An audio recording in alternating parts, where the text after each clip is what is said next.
Bien, entonces bienvenidos a la clase del día de hoy. Mm, Básicamente vamos hoy a terminar esta parte de las simulaciones de tipo Monte Carlo utilizando cadenas de Markov. Esto lo vimos ya fue hace 8 días, ¿no? Entonces de pronto está un poco lejos de lo que ustedes puedan recordar. Yo decidí al final, yo les iba a dejar como trabajo relacionado pues con esto como para que no lo olvidaran. Pero al final decidí mejor no hacerlo como para que sigan trabajando en sus proyectos finales solamente. Entonces vamos a hacer un repaso rápido de lo que vimos la clase pasada y básicamente lo que vamos a hacer hoy es ir directamente a implementar el algoritmo de Metrópolis para modelar el modelo de Ising y entonces obtener en este modelo de Ising algunas de estas características como la energía en función de la temperatura, la magnetización y demás. Ustedes ya tuvieron que hacer como una especie de introducción a esta modelación que, digamos, era como unos pasos iniciales para que aprendieran o recordaran más bien cómo representar una matriz bidimensional dentro del sistema, cómo medir, por ejemplo, esta energía, ¿sí? Entonces, que era recorrer toda nuestra matriz y tener cuidado pues con estas sumas porque yo voy recorriendo por cada sitio y voy mirando sus vecinos inmediatamente alrededor de ella. Entonces, espérate, esta vaina.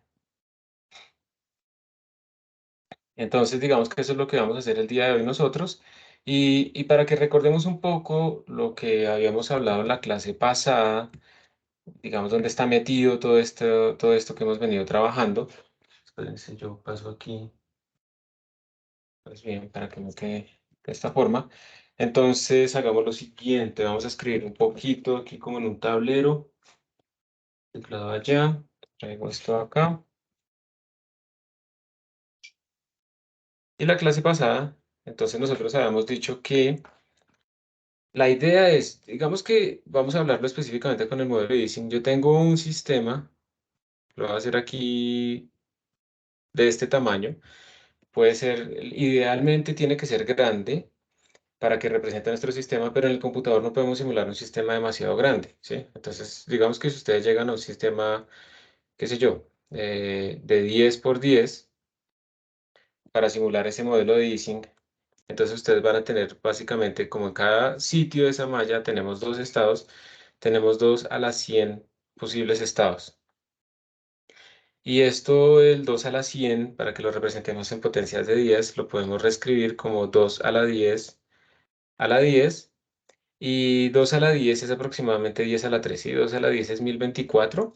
Entonces lo que estamos diciendo acá, yo ya la tengo prendida, listo.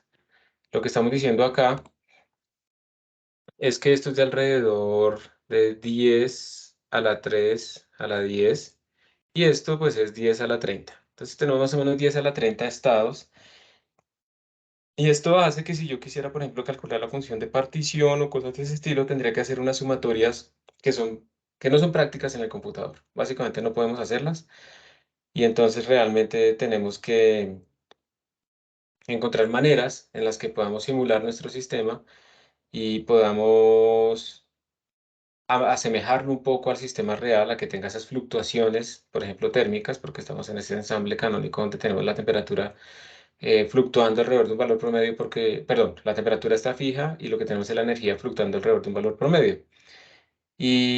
Pero de todas maneras no hay que olvidarse que vamos a tener un efecto de escala finita, si no estamos en el límite termodinámico.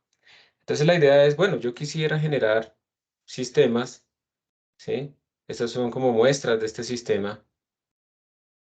Quisiera generar muestras de este sistema que tiene fluctuaciones y quisiera que estas muestras que yo estoy generando sean como compatibles con esas condiciones globales que yo estoy definiendo, que en este caso son las condiciones de temperatura fija, número de partículas fijo, o bueno, de sitios fijo, y el volumen fijo. Y, y digamos que eso implica que no todos los estados que yo tengo acá tienen como la misma probabilidad. Entonces nosotros veíamos que, por ejemplo, en este caso, estos estados tenían que distribuirse con una distribución que es la distribución de probabilidad de Boltzmann, aunque fue Gibbs el que la propuso inicialmente. Y esta distribución de probabilidad nos dice que la probabilidad de obtener un estado de esos es igual a E a la menos la energía de ese estado sobre KT, pongámoslo así, o por beta, sobre pues una normalización donde tenemos que beta es igual a la constante de Boltzmann por la temperatura y tenemos que z, que se llama la función de partición, es igual a, veámoslo por ahora, como simplemente a la normalización, ¿cierto? A sumar sobre los estados mu, la energía de ese estado por, ¿qué estoy diciendo? Perdón, de E a la menos E sub mu por beta.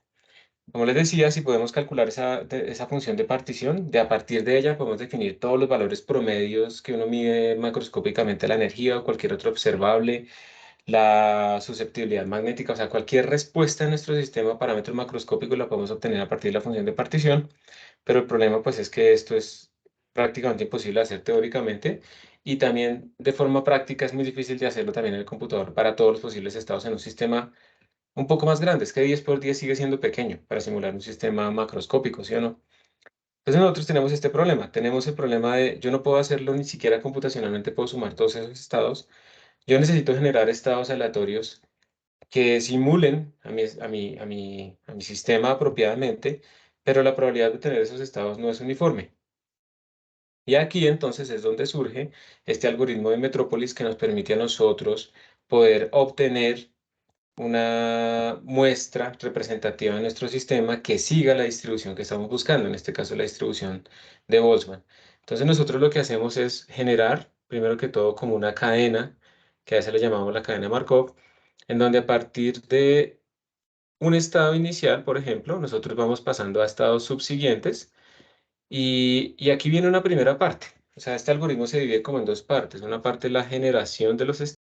Entonces tenemos la generación de nuevos estados. Esto se hace a través de un proceso de Markov, ¿sí? Recuerden que un proceso, ¿alguien recuerda cuál era la característica fundamental de un proceso? Que no se almacenaba información del estado anterior.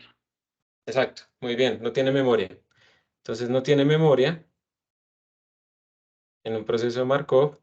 No tenemos como esa memoria. Nuestro estado siguiente, este por ejemplo, este estado, solamente depende del inmediatamente anterior y no de los otros anteriores.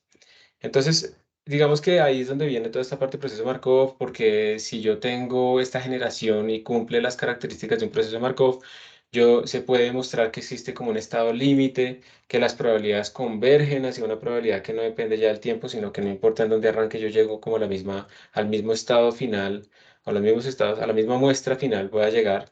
Entonces, tener esas características son bien útiles, ¿sí? Por eso es que se meten los estados de Markov. Y cuando uno trata de formalizar esto en términos de las cadenas de Markov y después llegar a una distribución límite, y entonces yo quiero decir que es que se termalizó mi sistema, entonces digamos que llegó a una condición que se llama el balance detallado. Esa condición de balance detallado era porque teníamos unas sumatorias de probabilidades a la izquierda y a la derecha, probabilidades de llegar a un estado y iguales a las probabilidades de salir de ese estado. Entonces nosotros estamos buscando como que esas transiciones fueran uniformes para que no hubiera una dependencia temporal y como eso son sumatorias, uno puede hacer igualar eso término a término. Y por eso se llama balance detallado. Es una condición que es suficiente, pero no es necesaria. Yo de muchas maneras puedo hacer que dos sumatorias sean iguales. Y una muy fuerte es hacer que los términos sean iguales término a término, ¿sí? Entonces, cuando hicimos eso, logramos llegar a unas condiciones de balance detallado que nos decían a nosotros entonces cómo tenía que ser la relación de esas probabilidades. Entonces, uno parte de esta evolución en generar sistemas, pero aparte viene otra división acá que es si acepto o no, ¿sí? Aceptar o rechazar esas muestras que estoy generando. Y entonces aquí es donde viene la distribución de probabilidad, ¿sí? Aquí es donde yo utilizo este factor E a la menos la energía por beta, porque entonces yo no voy simplemente a aceptar todos los nuevos estados, sino que sí, porque si yo lo hiciera así, si yo aceptara todos los estados que estoy generando, pues entonces no estoy utilizando, estoy dándole como la misma probabilidad a todos los estados, no estoy utilizando la probabilidad de Boltzmann. Entonces aquí en la parte de aceptación es en donde nosotros incluimos ese algoritmo de Metrópolis que nos permite seleccionar muestras de acuerdo a una distribución de probabilidad que queremos. Entonces aquí es donde aparecían estas relaciones, nos aparecían unas condiciones, el algoritmo de Metrópolis entonces, ¿dónde era que estaba? Nos decía lo siguiente. El algoritmo de Metrópolis nos decía esto, que nosotros entonces vamos aceptar con esta probabilidad, ¿sí? Entonces, espérense, yo la anoto acá. Y esto era el mínimo entre 1 y la distribución que yo estoy buscando, que la llamamos aquí ρ del estado nuevo, sobre ρ del estado actual. Listo. Entonces aquí la anoté. Y esta era la forma, esto es para una distribución arbitraria, por ahora todavía no he metido la de Boltzmann, porque este método se puede utilizar para generar muestras de acuerdo a cualquier distribución, ¿sí? Entonces, en particular, si nosotros aplicamos este método acá, nosotros tendríamos que esa probabilidad con la que yo voy a aceptar, la cambiamos de color, sería el mínimo entre 1, coma. Entonces, la probabilidad de estar en el estado xésimo, que aquí estamos utilizando muchas notaciones, ese xésimo es el miudécimo, sería e a la menos, le vamos a poner e' por beta, sobre la función de partición, dividido entre e a la menos e normal, ¿sí? No es prima, por beta sobre la función de partición. Entonces se nos va la función de partición y nos queda esta expresión, que esto lo podemos reescribir como mínimo de 1, e a la menos, y acá, entonces este subió, sería e' menos e, todo por beta. Le vamos a poner el beta acá. ¿Y esto qué quiere decir? Vamos a mirar este término un poco con más detenimiento. E a la menos beta por e' menos e. Entonces aquí salen como dos casos. Primer caso, e' es menor que e, ¿sí? Si e' es menor que e, lo pueden ver ustedes de este primer término. Si e' es menor que e, quiere decir que la probabilidad de obtener ese estado es mayor. Si uno hace la gráfica de esta cosa exponencial, esta función exponencial, si hago la gráfica de a la menos x en función de x, pues eso es una cosa que va cayendo, ¿sí o no? Vamos a ponerla de aquí. Va cayendo así. Y aquí arranca en 1. ¿Listo? Entonces, si yo tengo un estado, digamos por acá, este es mi x, y genero un nuevo estado, digamos que este es mi x', y ese valor me dio negativo, pues entonces observen que tengo una probabilidad mayor, ¿cierto? Entonces, básicamente, de acuerdo a esta forma de la exponencial, lo que estoy diciendo, si yo genero un estado con menor energía, que quiere decir que tiene más probabilidad, entonces, pues yo lo acepto, pero miremos si esta cosa que tenemos acá es real. Yo lo acepto. Entonces, ¿qué signo tiene e' menos e? Este tiene un signo que es, a ver, e' es más chiquito, entonces esto es negativo, entonces esto me da positivo, ¿sí o no? El exponente. Y si me da positivo el exponente, ahora tengo la función e a la x, y a la x empieza en 1 y crece de esta forma, ¿sí o no? Entonces yo tengo que aceptarlo con probabilidad mínimo de 1 o e a la algo. Y yo sé que ese e a la algo en este caso es negativo, es positivo, es mayor que 1, entonces al final lo acepto con probabilidad 1. Esto es probabilidad 1. O sea, siempre lo acepto, ¿sí? Pero resulta, y aquí es donde viene la diferencia con los métodos tradicionales, si la nueva energía es mayor, entonces uno diría, me está produciendo una energía mayor, el hamiltoniano tiende a tener la energía menor, entonces no debería aceptarla, pero es falso. Entonces yo aquí acepto o rechazo con probabilidad igual pues a e a la menos beta por e' menos e, ¿sí? Entonces no lo rechazo inmediatamente.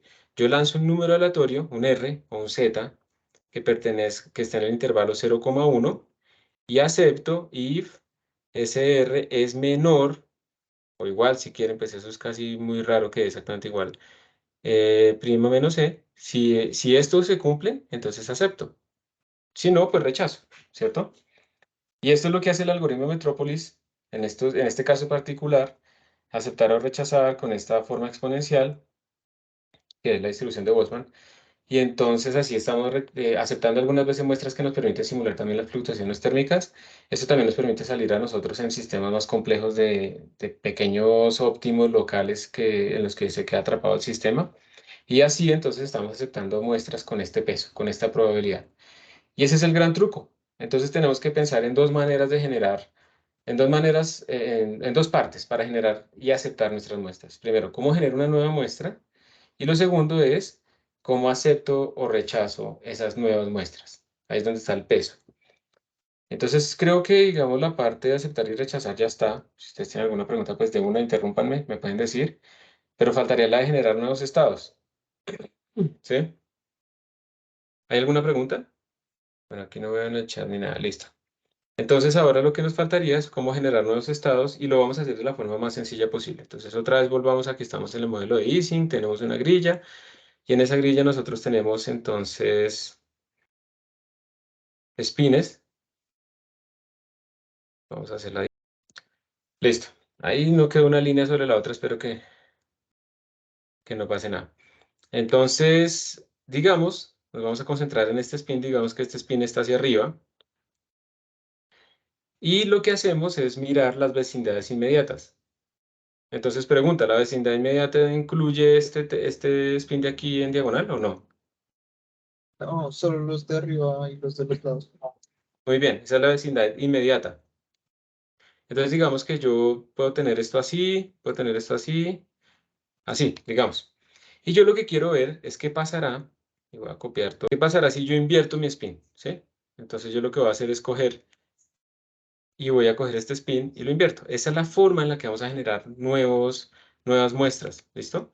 Lo que vamos a hacer es escoger un spin al azar. Yo aquí entonces me concentré en ese spin, yo escogí ese spin del centro en un sistema gigante y lo invertí. Y mi pregunta es, claramente este mantiene una energía, ¿cuál es esta nueva energía? ¿Sí?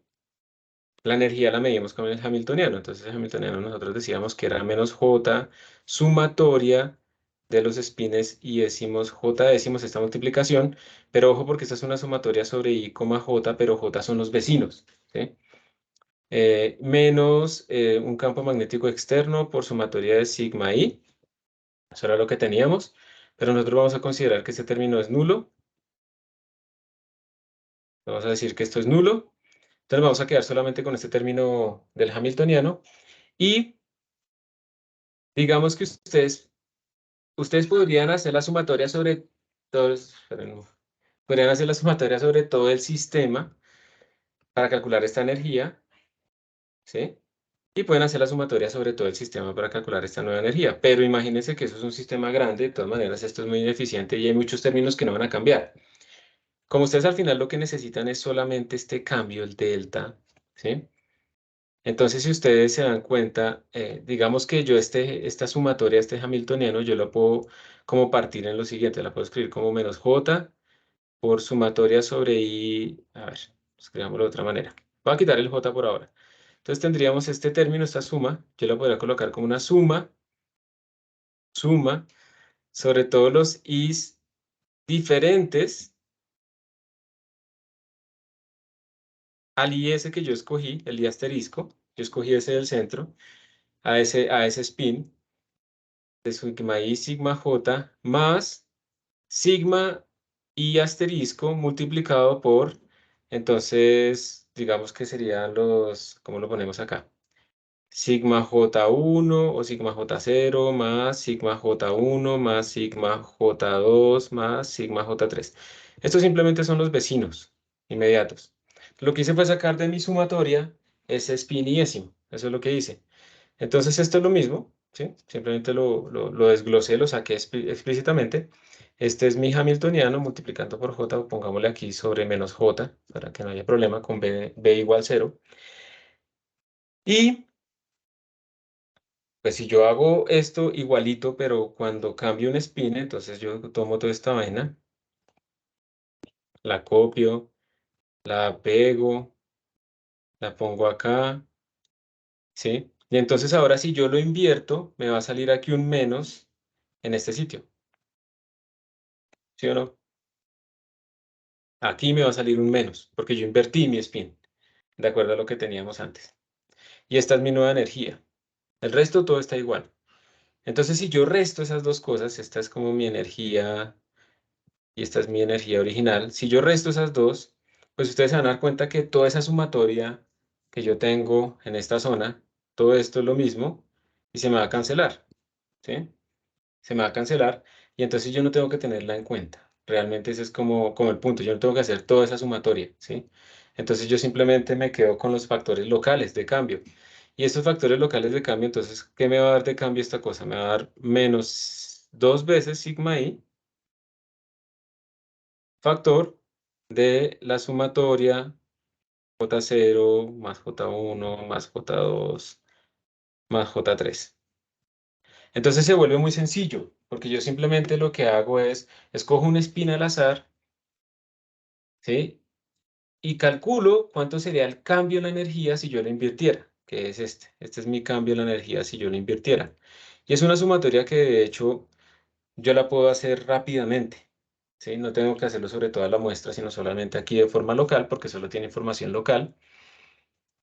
Y con eso pues puedo calcular cuánto es mi cambio de energía y con eso pues puedo ir a hacerle el muestreo de Metrópolis. Entonces, generación de muestra, en resumen, generación es escoger un spin al azar, un spin o un sitio al azar.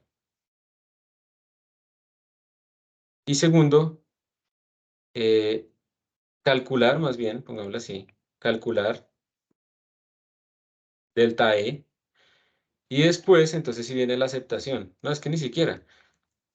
Bueno, si calcular delta E si lo invirtiera.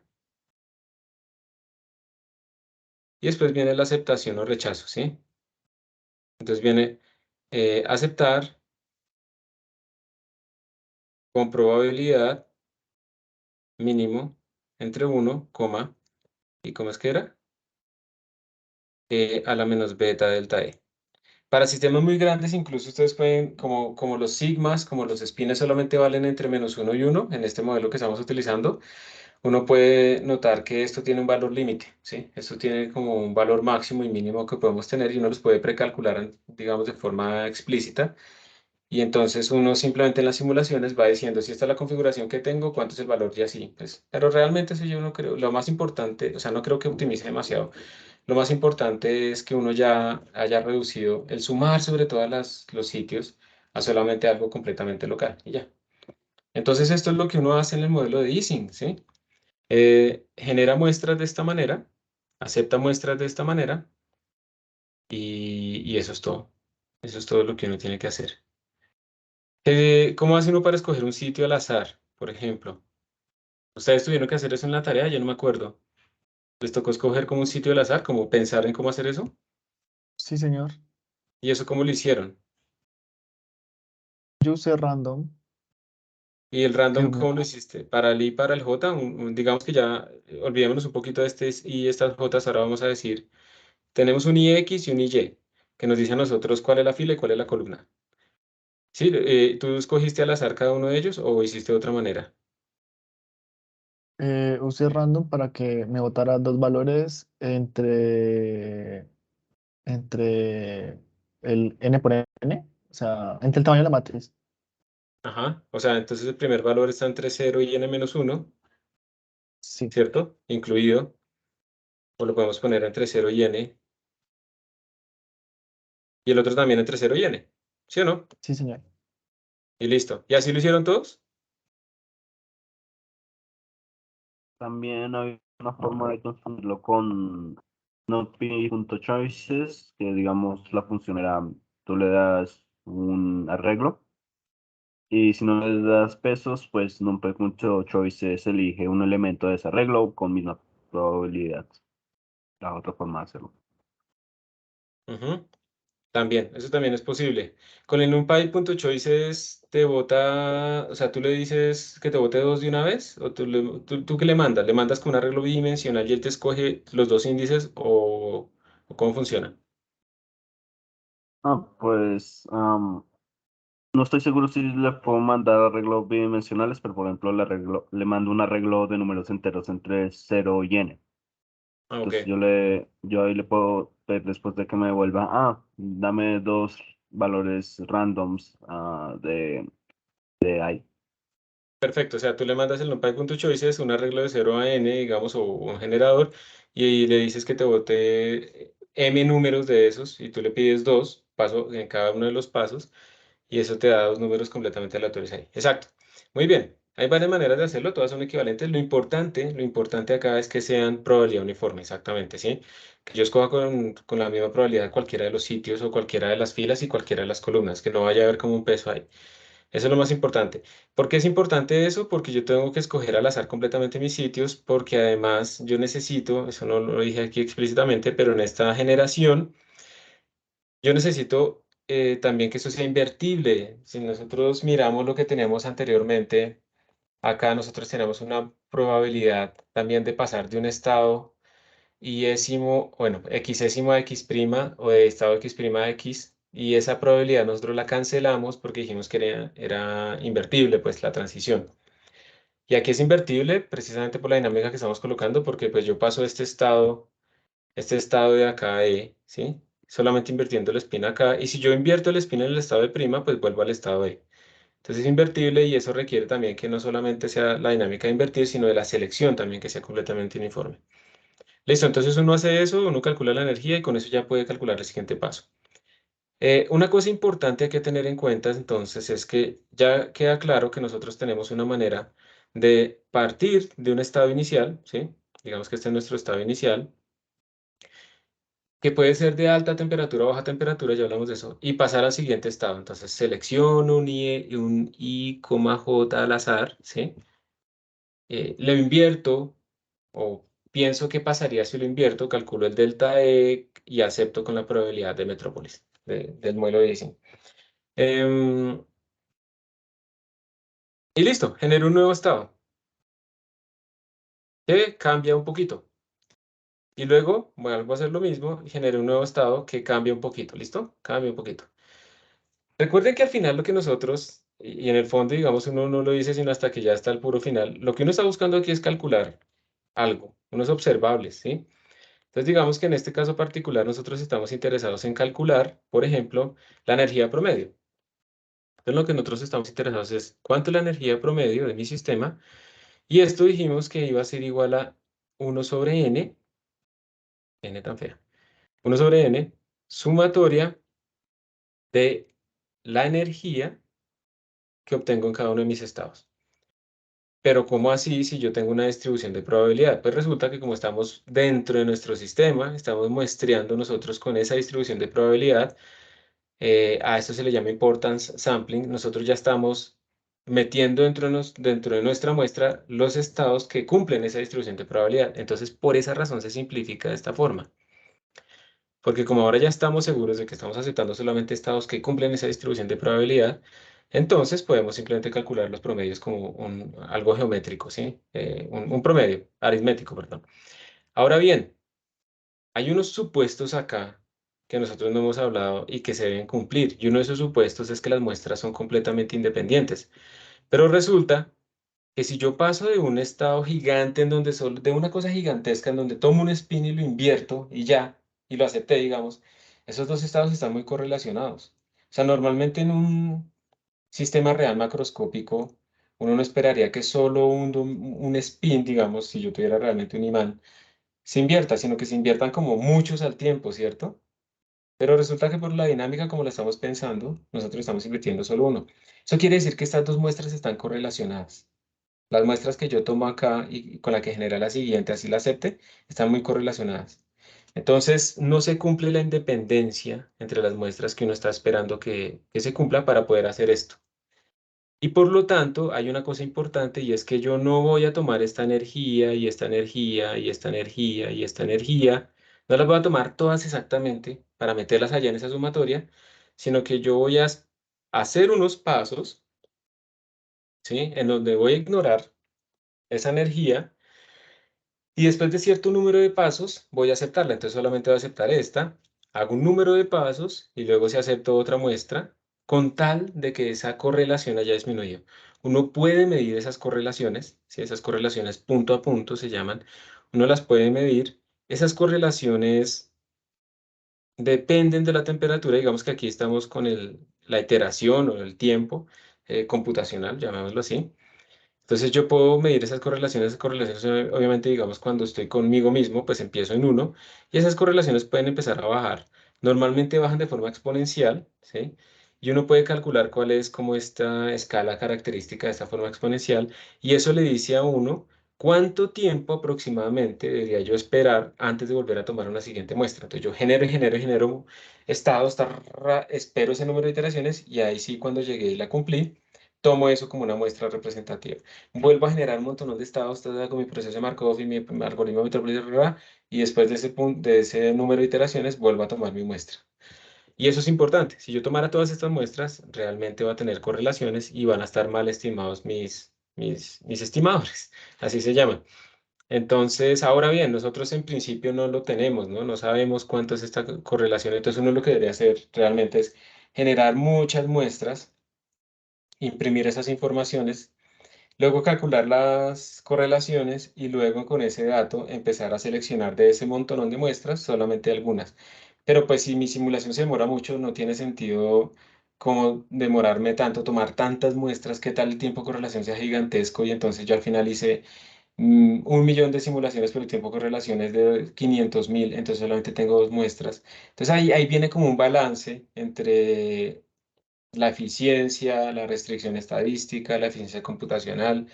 Entonces uno a veces va midiendo sobre la marcha y va viendo cómo le está yendo con lo que está haciendo, ¿sí? Y digamos, una regla, digamos, típica que se utiliza acá es que este número de pasos que yo utilizo antes de tomar nuevas muestras, más o menos puede ser el tamaño del sistema, o sea, n por n. Eso se llama Monte Carlo Steep per site. Básicamente, si yo tengo un sistema de 10 por 10, entonces yo hago 100 pasos de mi generación de estados y de mi algoritmo de Metrópolis, y entonces en promedio, lo que estoy diciendo en promedio, yo pasé como por cada estado, por cada sitio una vez. Obviamente no es cierto. Si yo tengo un sistema de 100, de 10 por 10, y hago 100 muestras, no quiere decir que cada muestra seleccione un sitio diferente. Y entonces me los muestre a todos. Obviamente eso no pasa, yo voy a repetir. Estamos hablando es en promedio, pero es una buena regla, más o menos eso funciona para que uno tenga cierta independencia. Aún así, uno debería ir midiendo la correlación, la autocorrelación ahí. Pero más o menos, si ustedes tienen un tamaño de 10 por 10, entonces tienen una muestra, hacen 100 pasos, y ahí toman la siguiente muestra para su observable, hacen 100 pasos, toman la siguiente muestra para su observable, y así. Entonces esto es un montón de tiempo, porque además yo necesito, y esto está asumiendo que ya estamos termalizados, o sea que nuestro sistema ya olvidó las condiciones iniciales, pero es que este estado inicial, este que estamos colocando acá, puede ser muy diferente. O sea, yo puedo arrancar de algo que está hot o de algo que está cool, y entonces yo lo que espero es que si estoy en el estado hot tengo una alta energía, eso llegue al mismo punto que si estoy en un estado, digamos, frío, llego como a la misma energía. ¿Cuándo debería yo empezar a tomar muestras? Solamente cuando esté por acá, cuando se me haya termalizado.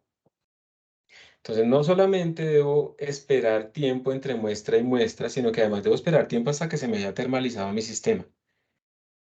Y estos tiempos de correlación que tenemos acá, ¿sí? Y esos tiempos de termalización dependen de la temperatura final a la que yo estoy simulando mi sistema. Y si yo estoy cerca de la transición de fase, ahí voy a tener como unas dinámicas que se demoran mucho en estabilizarse, muchas correlaciones. Entonces, al final tengo que generar billones de muestras, bueno, en inglés, para poder sacar algo estadístico. Entonces esto es computacionalmente muy, muy exigente. Y pues obviamente hay maneras de hacerlo más rápido. Yo, por ejemplo, puedo pensar en que puedo hacer simulaciones en paralelo, parto de un estado inicial, pero entonces arranco por diferentes sitios, por diferentes semillas, y así después empiezo a promediar sobre esos ensambles. También hay algoritmos, por ejemplo, en donde yo no solamente selecciono un spin y lo invierto, sino que selecciono como un clúster de spin y lo invierto todo, y eso es mucho más eficiente para tratar de salirme de esas correlaciones, para disminuir esos tiempos y tener muestras más rápidas y cosas así.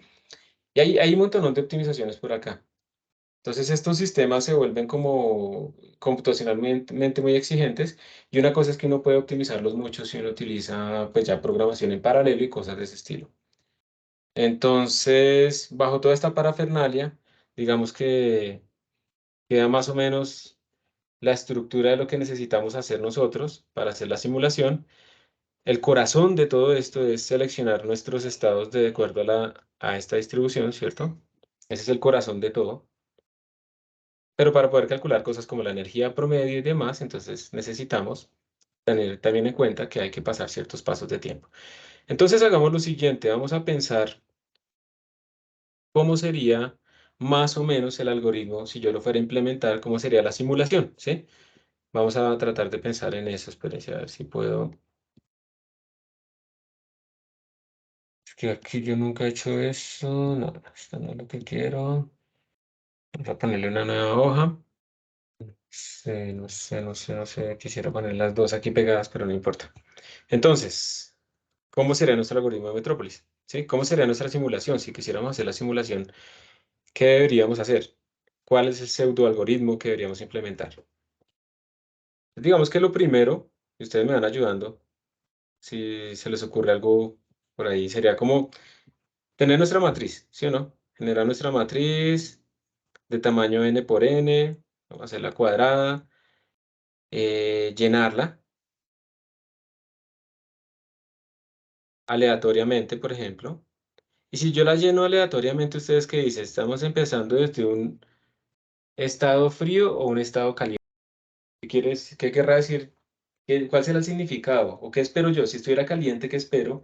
Si estuviera frío, Pues si estuviera caliente, que la energía sea alta. sea alta. Ujú. Y la distribución de los espines, ¿qué esperarías? ¿Que estuvieran como todos ordenados en la misma dirección o que estuvieran aleatorios? Mm, que estuvieran todos ordenados como hacia la misma dirección. O sea, más o menos que todos tus espines estuvieran así. Pero entonces esta no es, ¿no? Porque estamos diciendo que lo llenamos aleatoriamente. Entonces, ¿esto qué será? Aquí cuando lo lleno aleatoriamente quiere decir que están como así. Y hay otra opción que es ponerlos todos en la misma dirección. Esto es llenarlos ordenados. Entonces pensemos físicamente, digamos, en un imán. ¿Alguien ha alguna vez calentado un imán y sabe qué le pasa a eso? ¿Ustedes qué esperan si ustedes calientan un imán? Pierde su Ya no se pega. magnetización. ¿Es qué? Perdón.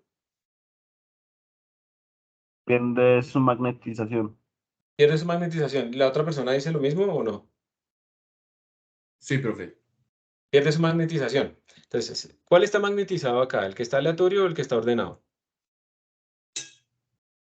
El ordenado. El ordenado está magnetizado, ¿cierto? Entonces, si yo lo caliento, ¿cierto? Si yo hago que la temperatura aumente, cambiémosle aquí el color. Si yo, obviamente ya sabemos que acá hay una temperatura que aumentó, ¿sí? ¿Listo? Entonces, si yo lo caliento, lo desordeno y pierdo magnetización, ¿sí o no? Entonces, se cumple lo que ustedes están diciendo. Digamos, ya sabemos acá entonces que esto es una temperatura mayor, esto es una temperatura menor, la magnetización del de arriba es menor que la del de abajo, la energía del de arriba es también menor que la del de abajo, ¿cierto? O mayor. La energía tiende a estar La energía alineados. va a ser Es mayor. mayor, es mayor, la energía aquí es mayor. Sí, de acuerdo, la energía aquí es mayor y la magnetización es menor. ¿Listo? Aquí la energía es menor y aquí la magnetización es mayor. Entonces uno tiene que escoger en cuál de los dos arranca. Y si nosotros empezamos aleatoriamente, como ustedes hicieron en el ejercicio, entonces ya nos queda claro que empezamos con temperatura mayor, con un sistema caliente, es lo que estamos diciendo, ¿sí? Arrancamos con un sistema caliente. ¿Listo? ¿Sí? ¿Vamos bien ahí? Sí. Listo. Y pues también tenemos que definir, digamos, de forma previa como unas características, ¿no? Que cuál es mi temperatura a la que voy a simular el sistema. Como estamos en dos dimensiones, este sistema de Ising va a tener una transición de fase, entonces uno tiene que escoger si está en la transición de fase, en la temperatura ahí, o en dónde está. ¿Y qué otros parámetros podrá haber acá? También pues va a haber el parámetro que es n, ¿cierto? También vamos a tener el parámetro que es tiempo de equilibrio. ¿Cuántos n de equilibrio debo hacer?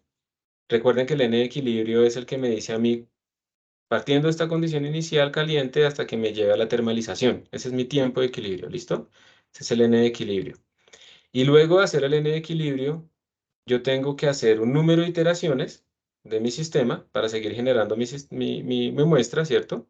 Entonces tengo como un número de iteraciones, pero además tengo que tener un contador más pequeño que es el que me dice cada cuánto tomo muestras. ¿Recuerdan por qué es que no podemos tomar todas las muestras, sino solamente cada cierto tiempo? Lo acabamos de decir, pero quiero saber si lo recuerdan. Para evitar que haya correlaciones, porque por ejemplo, con la dinámica que tenemos, si cambio solamente una espina a la vez, pues si tomo dos seguidos, sé que van a coincidir, por ejemplo, en un 4x4 en 15 de 16. Ujú, exacto. Entonces van a estar correlacionadas, nuestras muestras no son independientes, entonces no estamos tomando un, un estimador apropiado de lo que estamos midiendo. Entonces también necesitamos como estos parámetros, ¿sí? Para poder definirlos anteriormente. Y de pronto, pues ustedes ahí tienen que ver con las unidades, ¿no? ¿Cuánto es J? ¿Cuánto es K? ¿Sí? No hay que olvidarnos, pues, que esto no puede ser todo desconectado de la física. Estamos simulando un sistema térmico. Em, y tener unas funciones, ¿cierto? Unas funciones, por ejemplo, que yo le mando la matriz y me mide la energía. Le mando la matriz y me mide la magnetización. Le mando la matriz y me hace un paso de Monte Carlo. ¿Y un paso de Monte Carlo qué es? Entonces yo le mando la matriz y esa función allá adentro, escoge un sitio al azar, calcula cuánto sería el cambio de energía si lo invirtiera y lo acepta con la probabilidad de Metrópolis. Y eso es un paso de Monte Carlo. Y no más. Y después yo ya cuando esté haciendo mi simulación global, pues yo llamo eso n veces, n samples veces, n iteraciones veces, etcétera, etcétera. Y pues de pronto tener una función también que nos pinte, ¿cierto? Es bueno ver la dinámica un poco a veces para uno saber si está haciéndolo bien. Uno siempre, antes de decir ya voy a calcular las cosas, tiene que ver si la dinámica está apropiada. Y ya, eso es todo. Y al final, digamos, esa función fundamental es la que tenemos que hacer. Entonces, al inicio tenemos la matriz, la llenamos aleatoriamente y luego entonces equilibramos. Equilibrar quiere decir llamar n veces a la función, no sé, Monte Carlo step, ¿sí? Que lo que hace es de nuevo recibir nuestra matriz y generar una posible nueva muestra, aceptarla con la probabilidad, con el algoritmo de Metrópolis y ya. Y si la aceptó, generó esa nueva muestra, o sea, sobreescribió nuestra matriz y si no, quedó la misma. Y seguimos, y lo llamamos en equilibrio a veces. Entonces eso es para generar esos estados que tenemos acá. Entonces ahí primero el equilibrio, la termalización, esto se hace de forma más rigurosa, aquí lo vamos a poner como a las malas y ya, vamos a poner valores y ya vamos a suponer que sí, pero uno tiene que ir midiendo. Una forma de medirlo es ver precisamente como la temperatura en función del número de iteraciones y ver que realmente se equilibró. Esas son tareas que van a tener ustedes. Hay muchas cosas ahí sugeridas para la tarea, em, por si quieren hacer después una exploración más a profundidad de esto. Y después de haber equilibrado, entonces iterar, ¿sí? Empezar a iterar y cada n sample tomar una muestra. Tomar una muestra de lo que queremos calcular, que en nuestro caso va a ser la energía y va a ser la magnetización. Y lo vamos acumulando, y al final entonces calculamos sus valores promedios. Y esto es para una temperatura, ¿sí? Todo este algoritmo y todo este montón de muestras y todo este montón de cosas es para una temperatura. Si yo quiero hacer una gráfica de, no sé, la energía promedio en función de la temperatura, tengo que hacer toda esta simulación para cada temperatura. Y lo más probable es que digamos, esas longitudes de correlación no sean exactamente las mismas en todo lado. Entonces uno tenga que tener cuidado de todas maneras, sobre todo cuando está llegando como la temperatura crítica, ¿sí? Ahí seguramente va a tener que tener cuidado, pero eso ya es cuando uno está haciendo cosas más elaboradas. Ahorita en la parte inicial vamos a tomar como si todo eso fuera igual, pero hay que tener mucho cuidado con pensar que, pues, que a mí me funcionó para una temperatura baja y entonces me va a hacer lo mismo que en una temperatura alta o la temperatura crítica. Uno siempre tiene que estar midiendo las correlaciones y demás, ¿sí? Ahorita no vamos a calcularlas simplemente por facilidad de la exposición. No es difícil tampoco, ¿sí? No es difícil, pero es bueno que ustedes lo tengan en cuenta, ¿sí? Es bueno que esté siempre ahí en la cabeza. Entonces, uno al final quiere obtener como estas curvas o, por ejemplo, el calor específico. ¿sí? Y entonces en el calor específico uno va a tener curvas que hacen como así, como el tamaño es finito, entonces uno no le va a diverger hacia infinito, pero pues aquí este máximo se acerca a la temperatura crítica. Y cuando estamos realmente en un sistema que fuera el límite termodinámico, pues esta vaina diverge completamente, pero nosotros pues en los sistemas finitos no lo vamos a ver, pero uno sí puede, hay técnicas de escalamiento finito, por ejemplo, que le permiten a uno a partir de muestras en un sistema finito extrapolar cuál sería el valor en el límite termodinámico. Hay también técnicas que permiten a partir de precisamente tamaños finitos calcular unas cosas que se llama, por ejemplo, el cumulante de Binder, y el cumulante de Binder le permite a uno calcular en dónde sería, eso también es un término de extrapolación, dónde sería esa temperatura crítica. Hay muchas técnicas aquí por detrás para que yo a partir de sistemas finitos pueda tratar de extrapolar y predecir cuál sería el valor exacto en sistemas infinitos.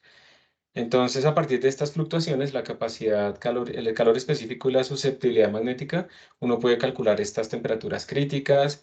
Y aquí, pues, esto lo vamos a ver un poco visualmente de forma muy sencilla. Y eso es todo. Entonces, ahora sí vamos a la simulación. ¿Hay alguna pregunta hasta este punto? Yo no sé, digamos que obviamente yo les estoy dando más información porque podríamos empezar simplemente el algoritmo de Trópolis. El modelo de Ising es una cosa así, espinas, usted lo invierte, calcula la energía, ya está.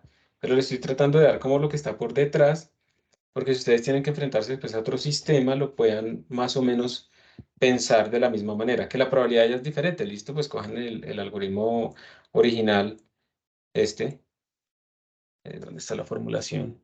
Esta.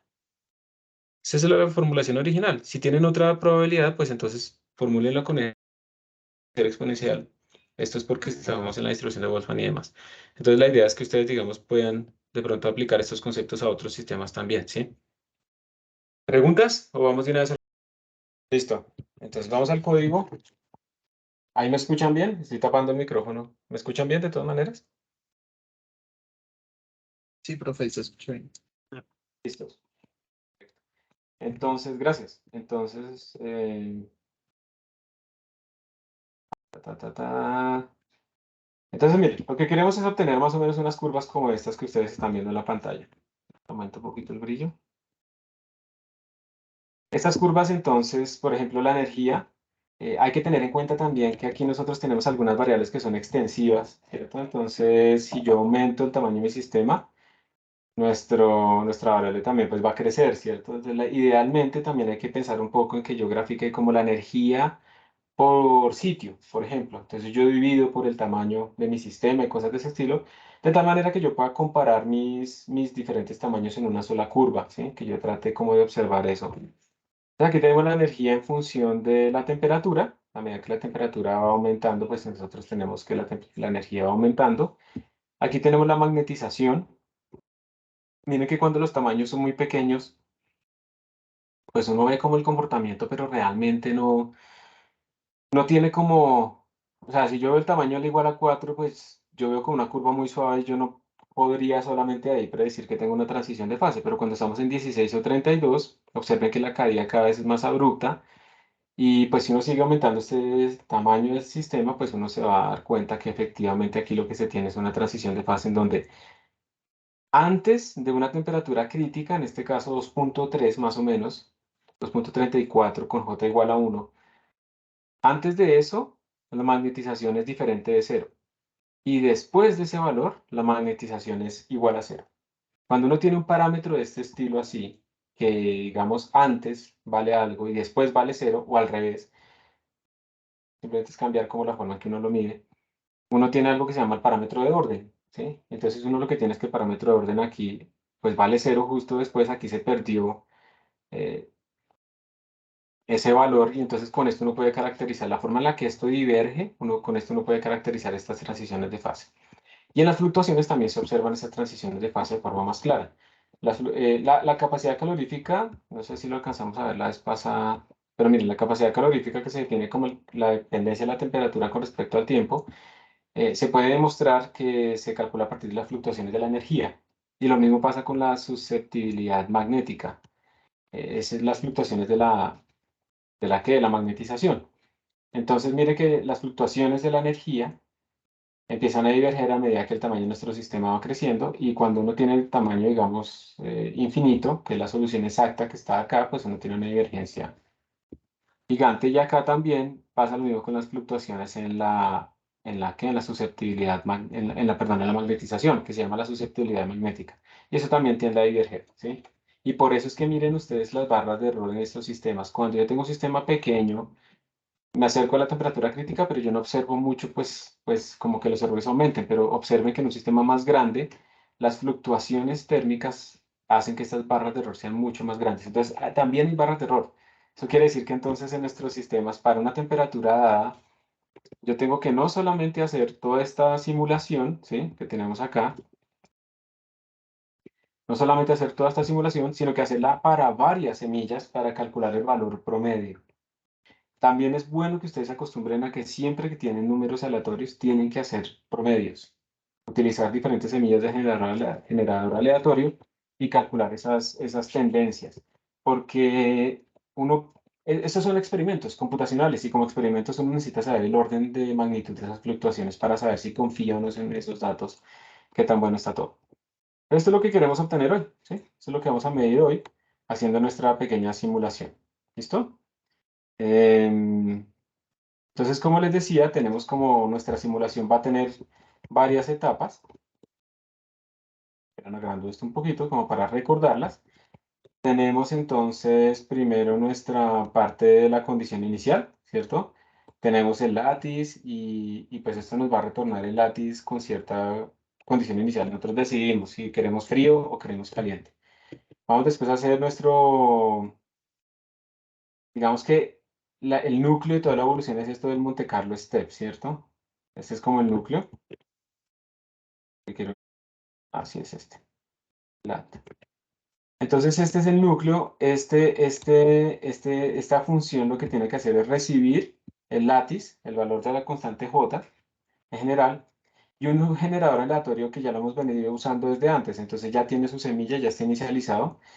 Y lo que vamos a hacer él lo que va a hacer es generar el posible nuevo cambio. Entonces con ese generador aleatorio escoge al azar un sitio, calcula cuánto será el cambio de energía, entonces ya generó, y luego calcula si lo acepta o no lo acepta. Y entonces al final nos devuelve a nosotros el látiz con cambio o no cambio. Y listo.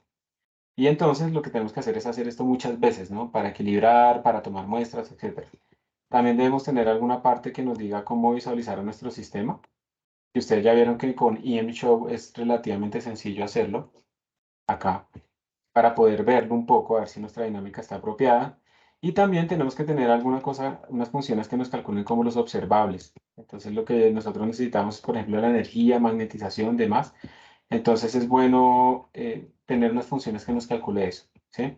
El calor específico, digamos que nosotros lo que podemos ir haciendo es cada vez que tomamos muestras, calcular la energía y la energía al cuadrado. Y después calculamos esos promedios y calculamos el calor específico, ¿sí? Y ya, entonces esto es lo que vamos a hacer el día de hoy y ustedes van a completar un par de estas funciones. Espera un momento. Listo. Entonces, vamos a hacerla de la forma más sencilla posible. ¿Hay algunas librerías en Python para hacer este tipo de situaciones? Lo vamos a hacer a mano para que nosotros podamos como implementarlo. A veces uno debe implementar como el algoritmo de la forma más sencilla posible para entenderlo y luego pues ya puede utilizar librerías y demás. Es que ya no funcionen tan caja negra, sino que uno entienda más o menos qué está pasando. De tal manera, eso no solo por entender y por sentir que sé más, sino porque si hay un problema, yo más o menos pueda saber hacia dónde rastreo ese origen de ese problema y lo pueda corregir. Entonces tenemos aquí algunas de nuestras funciones, ya están implementadas para ustedes. Voy a correr esta celda. Entonces, miren, tenemos una función estado inicial que lo que va a recibir es un generador aleatorio y va a recibir también un tamaño de nuestro sistema, o sea, el número de filas, el n. No es todo el tamaño total, n por n, sino que solo va a recibir el número de filas. Y entonces, en este caso, nos va a generar nos va a retornar una matriz de tamaño n por n con números que están entre -1 y 1. ¿Ustedes ven desde acá que esto está entre -1 y 1 o lo explico? Díganme ustedes, miren a ver si lo entienden ahí o no. O prefieren que lo explique. ¿Qué fue lo que se hizo ahí? Si puedes explicarlo, Una gracias. duda. 2 es inclusivo o exclusivo? Señor, ¿El 2 es inclusivo o exclusivo? O sea, se ese toma es, este exacto, último.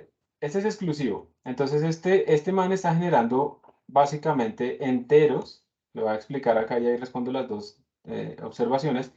Esto está generando enteros. Esa función integers lo que genera es números enteros entre un límite y el límite que está acá, pero este es exclusivo. Entonces este man está generando puros ceros o unos, ¿sí?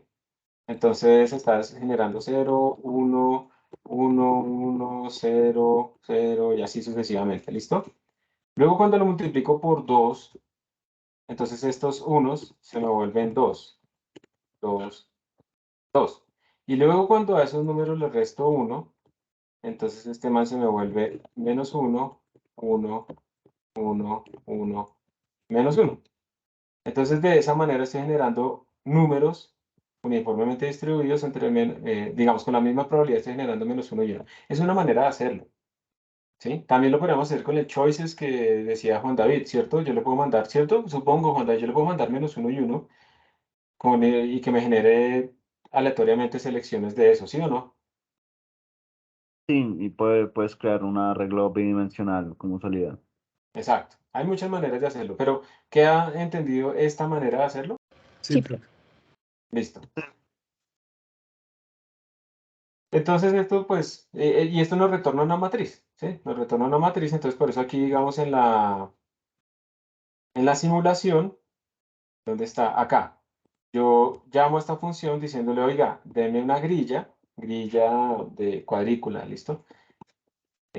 Con este generador aleatorio que yo ya lo inicialicé previamente para poder jugar con la semilla y con este tamaño. Entonces aquí él me retornó ya mi grilla, y como lo estamos haciendo aleatoriamente, entonces eso que está, ¿caliente o frío? Caliente. Y eso caliente. Caliente. Caliente, listo. ¿A qué temperatura? Eso no sabemos, pero está caliente. Bueno, eh, ustedes van a tener que implementar esto, el Monte Carlo Single Step. ¿Sí? Ustedes esto lo van a tener que hacer ahorita. Van a recibir un generador aleatorio, van a recibir esa grilla y van a recibir este constante beta, ¿sí? Que representa el inverso de la temperatura. Entonces ustedes van a tener que calcular, implementar esta función. ¿Listo? Entonces, esto es un Monte Carlo single step. Un paso en Monte Carlo es simplemente escojo un sitio al azar, calculo cuánto será el cambio de energía si yo lo invierto y lo acepto con la probabilidad de Metrópolis. Y eso es. Si se aceptó el cambio, pues la grilla le cambio ese valor. Y si no, pues entonces no lo hago. Y aquí hay otra función muy parecida que se llama Monte Carlo Full Step. Entonces, ¿qué es? Miren, recibe exactamente lo mismo, pero lo que hace es preguntar, bueno, ¿cuál es mi tamaño? ¿Cuál es el número total de sitios que tengo? Y entonces lo que hago es un Monte Carlo Step per site. O sea que lo hago n cuadrado veces, que es el tamaño total de puntos que yo tengo. Hago n cuadrado veces un paso en Monte Carlo. Y esto es como que eso es para lo de las correlaciones, ¿no? Entonces estoy haciendo todo ese montón de pasos para tratar de evitar correlaciones. Y entonces hay otras dos funciones que también tienen que implementar ustedes, que una es calcular la energía, que esa ya la tienen, de la tarea, entonces esa es fácil. Recibe simplemente la grilla y retorna ese valor de energía. Y la otra es calcular la magnetización, que es aún más fácil, creo que también la tienen. Y si no, pues esa sí es simplemente coger y sumar, ¿no? De aquí el Pero hamiltoniano. Esta es una la duda, magnetización. Sí, pero si usted pulsó arroba en Git, ¿quiere que lo hagamos con Numba? ya está. Aquí ya está Numba. Pero, y hacerlo con Numba no tienen que hacer absolutamente nada más, sino hacer el for.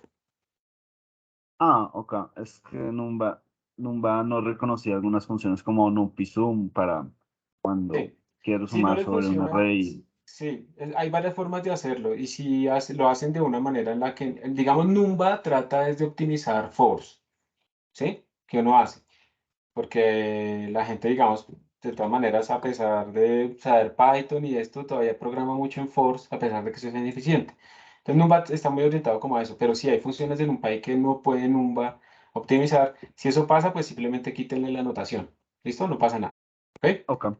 Entonces ustedes van a tener que implementar eso Estas funciones pues ya son relativamente sencillas de implementar. La clave de todo es esta parte del Monte Carlo Step. Luego entonces vienen, voy a hacer el chip enter aquí. Luego vienen entonces como unas características. Entonces aquí para este ejemplo particular pues tenemos n igual a 15, un sistema de 15 por 15. El número de pasos de temperatura que quiero, vamos a hacer 20 temperaturas, ¿sí? Luego entonces voy a partir este intervalo de entre 1.53 y 3.28 en estos 20 temperaturas. Para eso es el InSpace. El beta, el arreglo de betas de inverso de temperatura, pues es 1 sobre esta temperatura. Estamos tomando la K de Boltzmann igual a 1.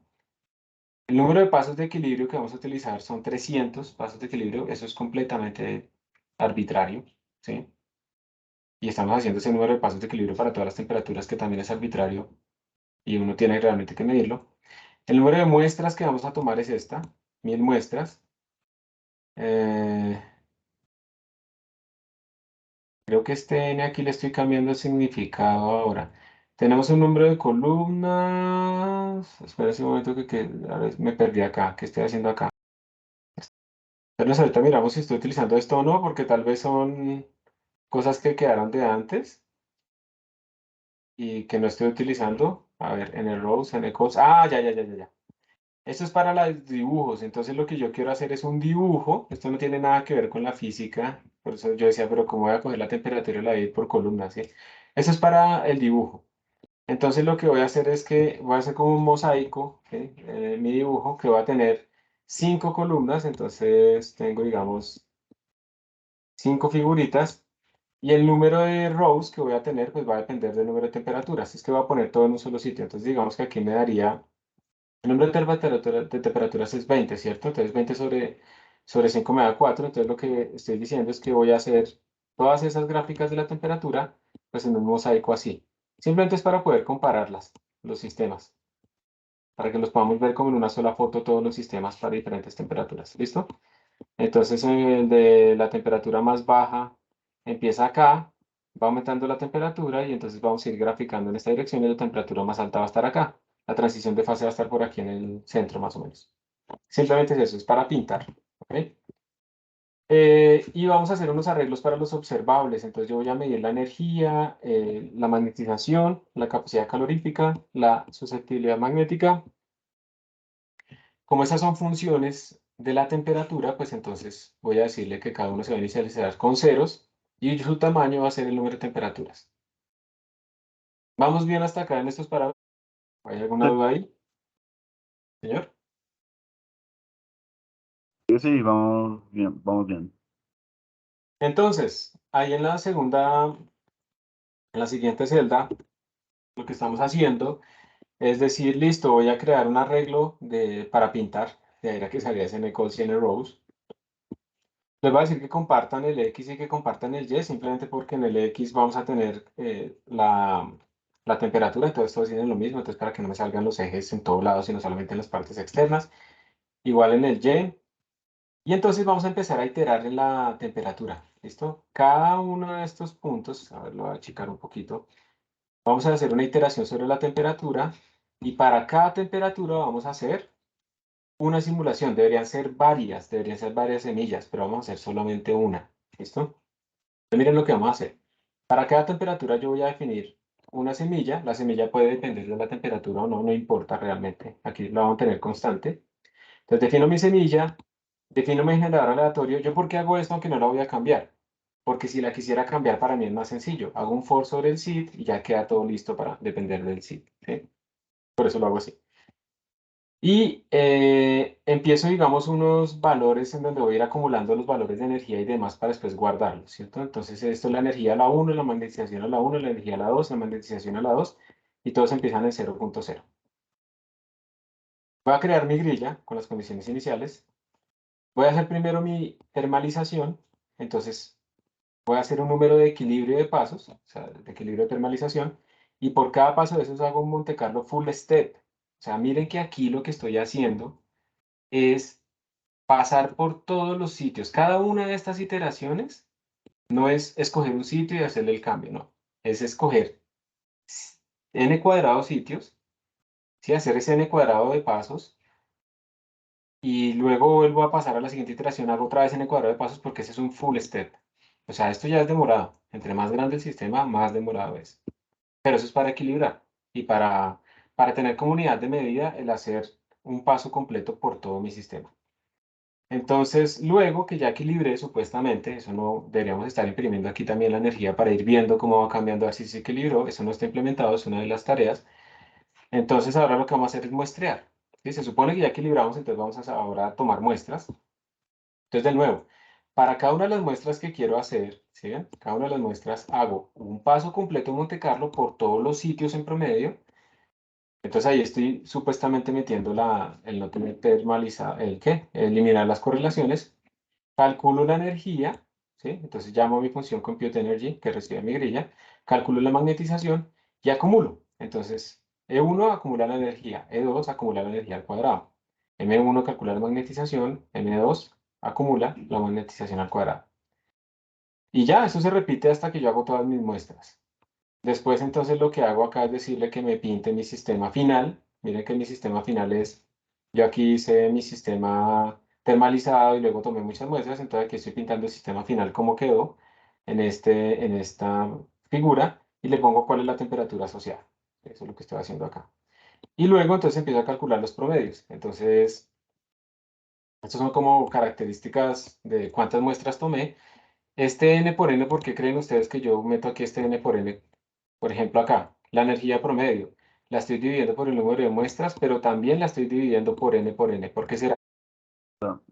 Sería algo así como la energía promedio de cada casilla Sí, del grid.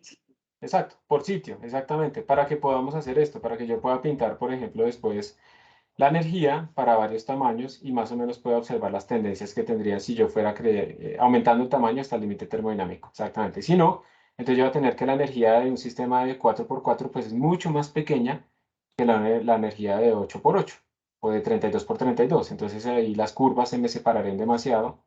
Pero es pues un artefacto de mi simulación que es finita. Entonces yo por eso estoy tratando de pintar por sitio. ¿Listo? Esa es la idea. Entonces miren que para la energía de la magnetización yo normalizo de la misma manera y luego las fluctuaciones, el calor específico, pues tengo eh, el promedio de la energía al cuadrado menos el cuadrado del promedio de la energía, ¿sí? Y eso lo multiplicamos también por beta para que cumpla la definición. Aquí está la capacidad calorífica, ¿dónde está? Perdón, el calor específico. Aquí está, miren. Delta E al cuadrado, esto tiene que estar al cuadrado, y K por beta al cuadrado. Entonces, bueno, ahí está metido el beta al cuadrado. Y lo mismo para la susceptibilidad, que no está definida arriba, pero pues se puede conseguir fácilmente. Y al final, pues ya, se pinta. Entonces ya tenemos todos nuestros datos. Entonces al final aquí llegamos y pintamos todo nuestro sistemita también. Aquí están las visualizaciones del sistema. Y aquí abajo estamos pintando la energía, la magnetización, el calor específico y la susceptibilidad. ¿Está bien? Y con eso pues ya está nuestra simulación. Entonces ustedes ahora, como les digo, si yo corro esto pues no va a funcionar porque no están implementadas varias funciones, ¿cierto? No está el Monte Carlo Full Step y el Single Step no está implementado y tampoco está, por ejemplo, la energía implementada. Y eso es lo que van a hacer ustedes ahorita para poderlo observar. Déjenme les muestro más o menos qué es lo que quiero que obtengan, pero les voy a quitar aquí la compartir pantalla para no ir a mostrarles el código de solución para que ustedes lo piensen. Porque ahí es cuando uno entiende, ¿cierto? Cuando va a implementar eso, ahí es que uno entiende por fin qué es lo que le están pidiendo. Entonces, puedo ocultar esto acá. Ahí. ¿Están viendo la pantalla? Sí, Eso. Miren, esto de todas maneras es una muestra, eso es un poco arbitrario, ¿no? Porque es la muestra final, después de hacer muestreo. Pero eso es más o menos lo que uno encuentra, ¿sí? A medida que cambia la temperatura, pues le quedan como estas fotos. El sistema, uno espera que sea... Lo que uno espera acá es que sea un poco más aleatorio, entre más a la derecha y más abajo estoy. Y sea un poco menos aleatorio entre más a la izquierda y más arriba estoy. Puede ser que todos sean más negros que amarillos o todos más amarillos que negro, ¿sí? Pero eso es lo que uno espera más o menos en este sistema. Entonces estas son como las fotos de lo que uno obtiene. Más o menos por acá, en estas zonas que tenemos nosotros la transición de fase, pero aquí no se ve, ¿no? De todas maneras es un sistema pequeño. Y en cuanto a las curvas, miren que esto es lo que ustedes deben obtener. Esta es aproximadamente la energía promedio por sitio para este sistema y este tamaño. Esta es la magnetización que se obtiene por sitio. Observen que pues uno sí ve una caída, pero como primero que todo, no estamos usando varias semillas, entonces estas tendencias se ven un poco abruptas. Si ustedes calcularan promedios con varias semillas, sería muchísimo mejor. Pero miren que de todas maneras se alcanza a ver un poco el comportamiento que buscamos. Este es el calor específico, tenemos como nuestra pequeña divergencia en 2.3, hay que promediar. Y también la susceptibilidad. Una primera mejora de esto es promediar sobre varias semillas. Una segunda mejora es sistemas más grandes. Y eso es todo. Entonces, ojalá alcancen a llegar hasta este punto. Ya después pues quedan más temas. Cuando uno tiene estos sistemas, uno también puede simular sistemas de percolación. Uno puede calcular, por ejemplo, cuando estamos en la transición de fase, resulta que se organizan, bueno, antes de la transición de fase hay como dominios magnéticos que van creciendo. Después de la transición de fase eso se va perdiendo. Entonces, cómo divergen esos tamaños de esos dominios.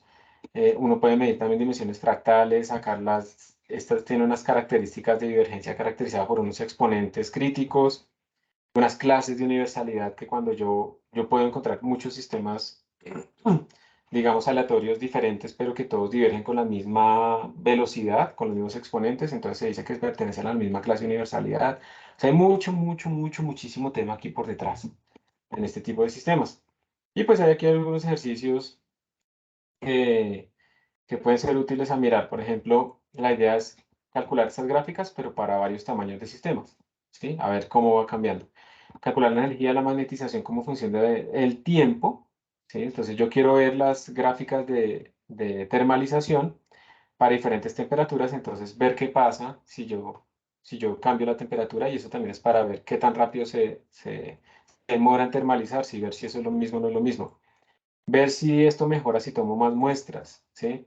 Crear una evolución una animación de la evolución, entonces empezar a ver cómo va cambiando el sistema y cómo se está termalizando. Eso es muy útil para uno ilustrar la dinámica. ¿Cómo calcular la correlación? ¿Sí? Entonces calcular la correlación entre las muestras, ver si realmente las muestras tomadas cada Monte Carlo full step realmente son independientes o no lo son. Calcular los valores promedio, promediando sobre varias semillas, tratar de paralelizar este proceso utilizando en este caso de Python, el módulo de multiprocessing, que es de memoria compartida. ¿Cómo escala este cálculo o esta simulación con n, que es el tamaño del sistema? O sea, el tiempo como tal, ¿cómo escala? Si escala con n al cuadrado, eso debería ser lo que uno obtiene. Las muestras que yo necesito para que mis barras de error sean menores a cierto tamaño, ¿dependen del sistema o no? Probablemente sí. También utilizar Visual Python para hacer la animación del sistema, entonces uno lo puede ver, e incluso si simulamos el sistema en 3D, entonces ver esa animación, etcétera. Y esto ya es un proyecto final para la próxima realización de este curso, que es implementar un muestreo que se llama el muestreo de One Landau, que es una forma diferente de hacer esto. En este muestreo de One Landau lo que se busca es calcular la densidad de estados. Es decir, cuando yo tengo esa probabilidad de Boltzmann de tener un estado miudésimo que es igual a E a la menos mu por beta sobre z. Esto no quiere decir que cada estado tenga diferente energía de todos los demás estados. Realmente lo que uno tiene es algo llamado la densidad de estados, que me dice cuántos estados tienen la misma energía. Entonces, cuando yo calculo, por ejemplo, la función de partición, que la decíamos como sumatoria sobre los estados, de E a la menos beta E sub mu, ¿sí? Uno también la puede reescribir como sumatoria sobre la energía, pero como ahora ya no estoy sumando sobre estados, sino sobre energía, tengo que meter la densidad de estados que me dice cuántos estados tienen esa energía específica por E a la menos beta E. Pero entonces ahora miren que la cosa cambió. La sumatoria que yo tengo acá es gigantesca, pues sobre todos los estados. La sumatoria que yo tengo acá no necesariamente, porque es sobre las energías, ¿sí? Y las energías sí pueden estar muy limitadas. Entonces yo hago una discretización y si puedo calcular la densidad de estados, Entonces yo simplemente la meto ahí. Entonces puede saber que hay unas energías que son o sea, que tienen muchos estados compatibles, pero pues no importa, eso está metido entre la densidad de estados. Entonces lo que hace ese muestreo es calcular la densidad de estados con una técnica bastante chévere. Se asume el ensamble microcanónico, entonces uno empieza a muestrear y empieza digamos, yo muestreo de forma inversa con la densidad de estados. Entonces, cuando yo empiezo a muestrear, lo más probable es que me salgan los estados más probables de la densidad de estados, los que son más compatibles, mejor dicho, donde tiene más degeneración, donde tengo más estados por energía. Entonces, después yo empiezo a muestrear los estados que tienen menos probabilidad, cambiando mi probabilidad de escogencia, cambiando mi algoritmo de Metrópolis.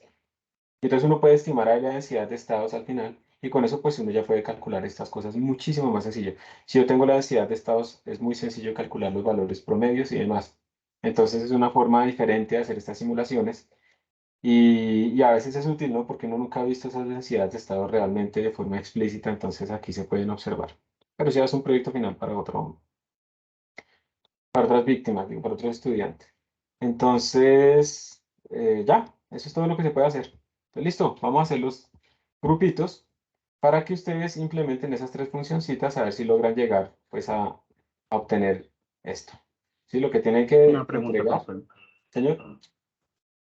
Am, en este caso, la energía es con J igual 1 y B igual 0.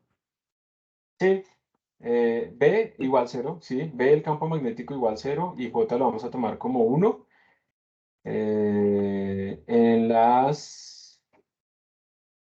En las funciones se espera, no, claro que la tengo aquí oculta.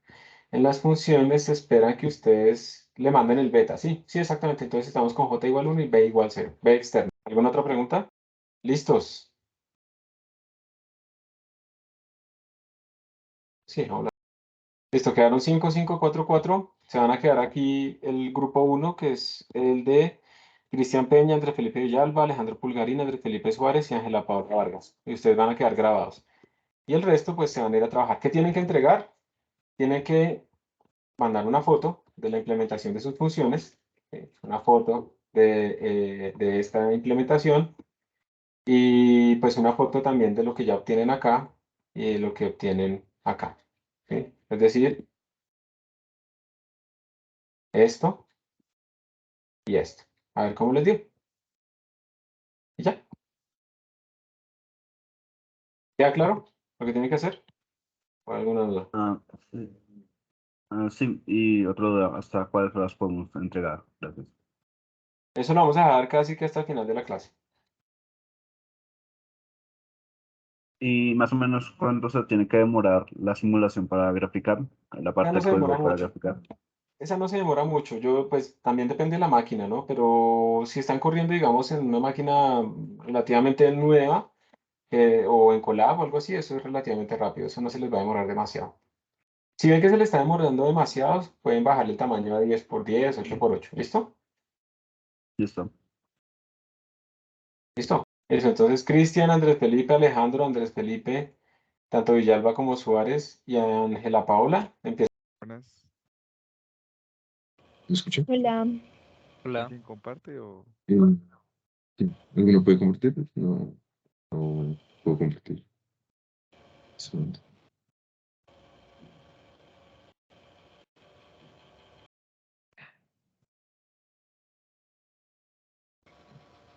A ver, ya comparto yo. Listo. Ok. A ver, primero sería el Monte Carlo single step, ¿no? Sí. Estoy revisando ahí lo que va antes.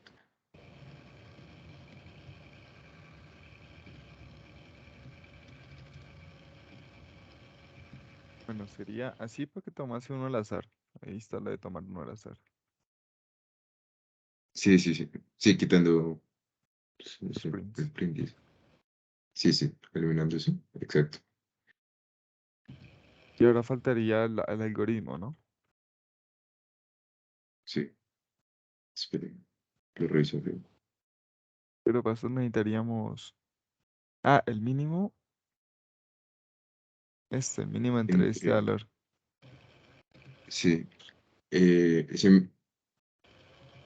ese valor del mínimo, ¿con qué función lo calculaba? No sé. Tendríamos que poner una con, con algo como np.min, ¿no? ¿Sí? Debe Sí, existir. sí, Eh, esa sirve. no estoy seguro si se llama así, pero ¿puedo buscar? Sí, creo que sí existe. NumPy Eh, mínimo. n de array.min.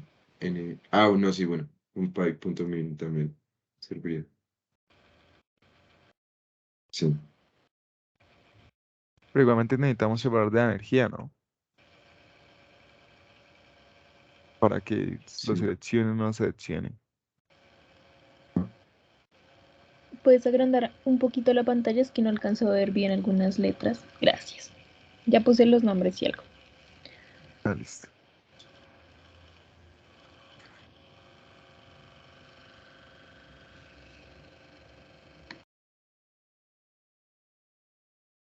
Necesitamos este valor de energía.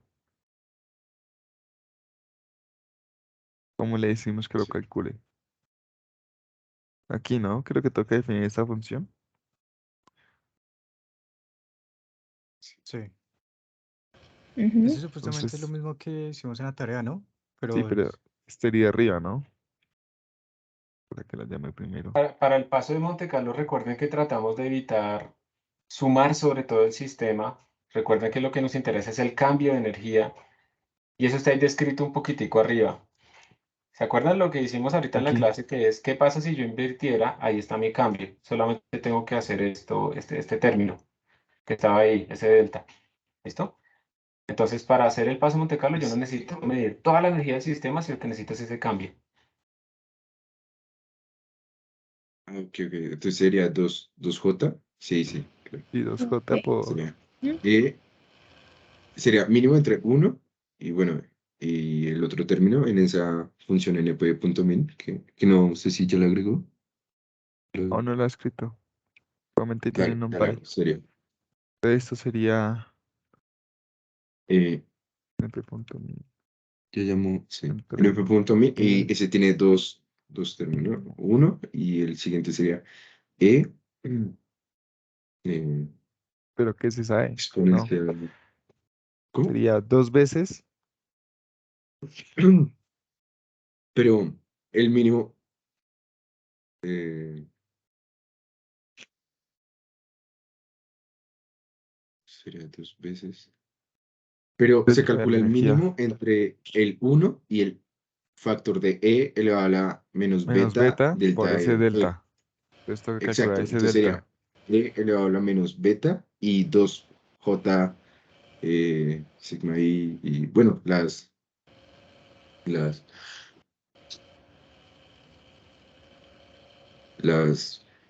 los sigmas. ¿Sí?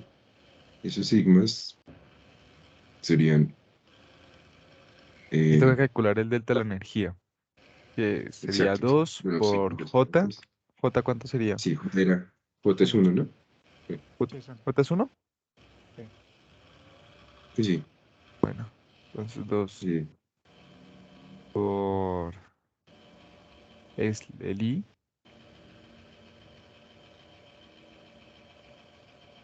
Creo que este es el I Sigma que i. cambió. Entonces Eh, sería por MI. pues, sur, sigma i. Y una sumatoria sobre J, sobre sus vecinos. Sí, sí. Entonces, No, ahí dice que es el original. El gamma sub i es el original, ahí a la izquierda. Igual ahí tomaría el original, ¿no? Que MIJ es el original y este sería el esto sobraría, creo. punto random de sí, sí, eso Porque se eso, eliminaría. Sí, sí, sí, porque eso ya después este n grid se vuelve sería la aumenta. misma matriz. Sí. Sí, ¿Sí? sí, sí, sí. Entendí que sí.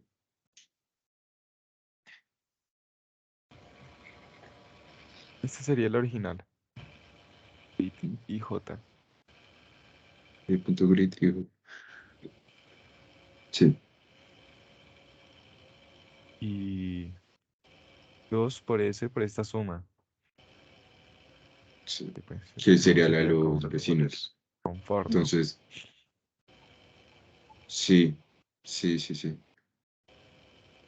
For los vecinos en cruz, ¿no? J Eh, in sería los vecinos. J menos 1 y J más 1, ¿no? sí. Creo que también no toma los de arriba y abajo. Sí. Entonces sería, uy, espere. Sería M.shape. Ese M.shape le manda un arreglo dimensional. Sí, pero O sea, como le a ver, pongo el 0, solo me bota un valor. ok. MP.shape. ¿Qué hora es? 8:40. J in. Es que esto lo que hace me recorre todos. Pero acá yo no necesito todos. Solo Sí, no, solo necesito los necesita el vecinos. anterior y el siguiente. Eh, entonces, espere, el arreglo es M. Crit, Es que, a ver, uno podría hacerlo como el mínimo entre J y M, entre J y tomar ese valor mínimo para hacer el for. ¿Y por qué? Porque el mínimo entre esos dos. Ah, porque es que igualmente necesitamos los vecinos hacia arriba y hacia abajo y hacia los lados. Sí, sí. Sí. Entonces necesitaríamos varios. Seguro Crit.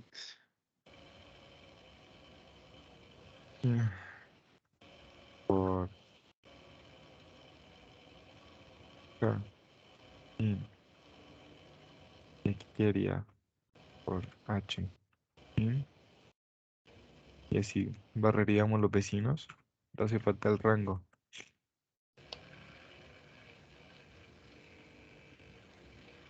Ok.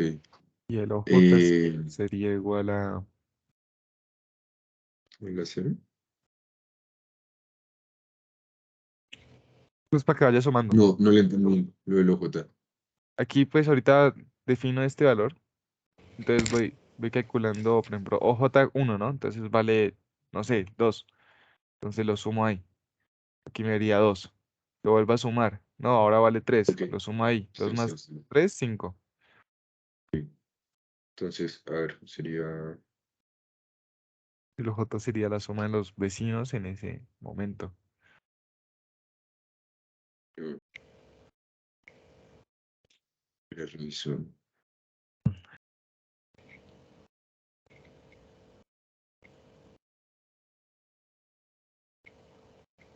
Grid, calculo. Entonces sería for. A ver.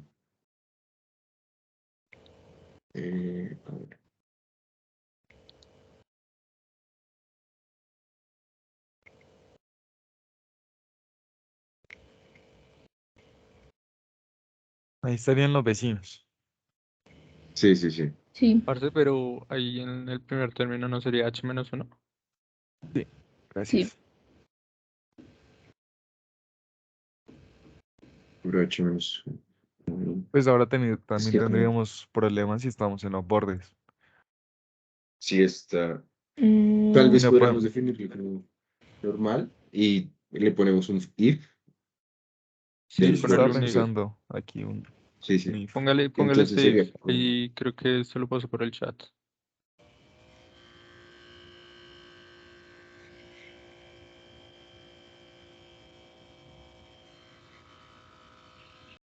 Ahí mismo dentro del for, creo, ¿no? Sí, no, después de los dos for. Sí, sí, sí, después de los dos. Y ahí también tocaría mirar que el rango es entre 0 a n. Cero. Sí, sí. N. Y n, faltaría definir ese n, ¿no? El n minúscula, que sería n es igual a. Este sería el n grande, ¿no? Sí, sí, sí, sí. Mm. Entonces, podría ser forca en. Uf, es que queda muy feo, pero en Es que si lo range ponemos en el de tamaño n. de n, no estamos haciendo nada, estamos volviendo a hacer toda la suma. Sí. Mm. Y aquí aquí estamos perdiendo información. ¿Por qué? Porque si cae cero, aún así tenemos dos vecinos. Sí, toca también contemplar esa posibilidad. O sea, este continente no podemos poner en continente. Podría ser. Sería ser dos if, ¿no? Sí, por Pues ejemplo, si cae cero, yo que lo está hice en el así borde, y me salieron que se un, sume. 2, 3. Y cae cero, eso es un borde. Bueno, no sabemos cuál de los dos bordes es. Porque puede ser izquierda o derecha. Si es izquierda, sumamos a la derecha y abajo. Si es derecha, sumamos a la izquierda y abajo. Mm. Ok. Serían dos, como cuatro if. Serían Entonces, bastantes. Hagámoslos igualmente. Por acá, serían cuatro por cada esquina, ¿no? sí, Eh, por acá, entonces, esto. if, pues a ver, ¿qué hora es? Uf, quedan 15. Entonces, if k igual a cero y h igual a cero, eh, N. Si toma el N, creo que no toma el N, no toca N-1. sí, No sí. tenía Cristian.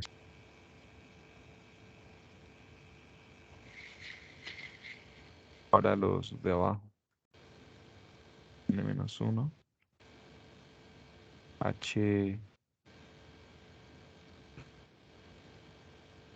H0, sí.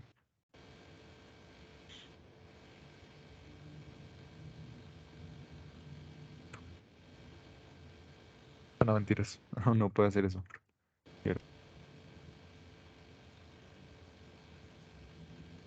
Espera.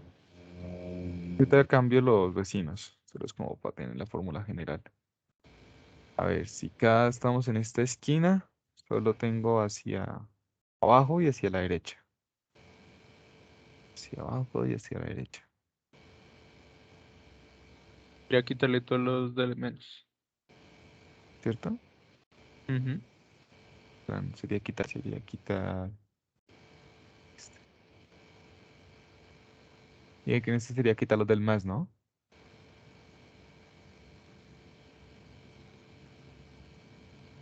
¿En la otra esquina o en cuál?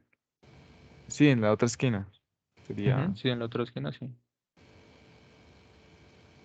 Pero la otra esquina diagonal. O sea, sería en K igual a N-1 y en H igual a N-1. Ahí quitamos los del más, ¿no? Acá solo quitamos el menos para el cero, que sería el menos en K.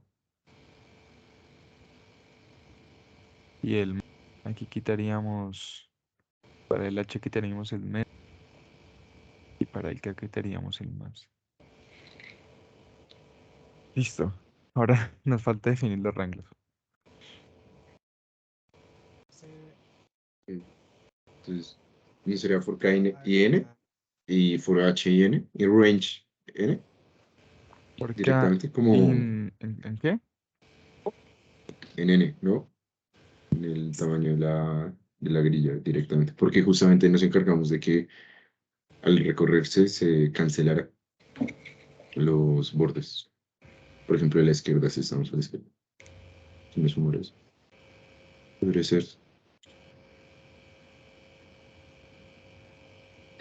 También.